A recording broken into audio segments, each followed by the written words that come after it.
Okay, hi everyone. Just a quick video. I know a lot of people have been having some issues with Zoom rooms opening up with different IDs.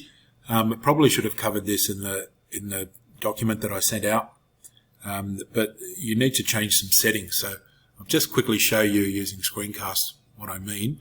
So if you would sign in and just sign into your page like you normally would with Google, or you can use your school email and password. Once you've signed in, on the left-hand side here, go down to Settings, and make sure that all of these things are selected. So if we scroll down, it's your choice. You can allow participants to join before you join. I keep this off, but these are the two very important settings right here. Use personal meeting ID when scheduling a meeting. So that should be checked on, and use personal meeting ID when starting an instant meeting. Make that on as well.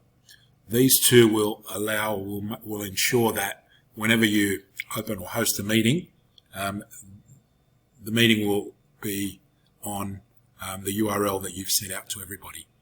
Now, if you scroll down, everything else should be off. I always mute participants upon entry because it's pandemonium otherwise.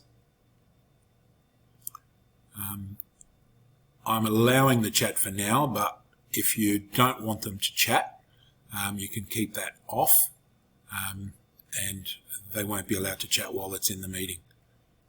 Similarly for private chat, I would leave this on, so you hear a noise or you hear a sound when someone joins or leaves the meeting. File transfer to on.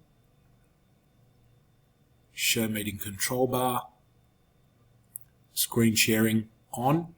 And I know some people had some issues with students taking over the annotation on the screen share. These are the settings you need to change. Make this off, so disable desktop screen share for users. Annotation should be off. That will allow, or that will prevent people from annotating any shared screens that you've got open. Similarly for whiteboard, make sure that that's off as well. Non-verbal feedback to on.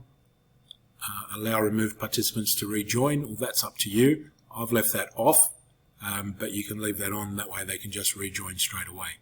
You may also want to, in the in-meeting advanced section, leave or change this to breakout rooms to on, and allow hosts to assign participants to breakout rooms. That way you can have discussion rooms, separate breakout rooms for your older students, and they can have basically a private meeting that way.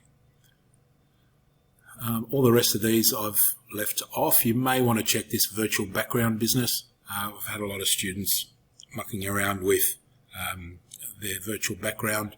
If you aren't finding that distracting, switch that to on. If not, I would leave that off. And the rest of these are fairly self-explanatory.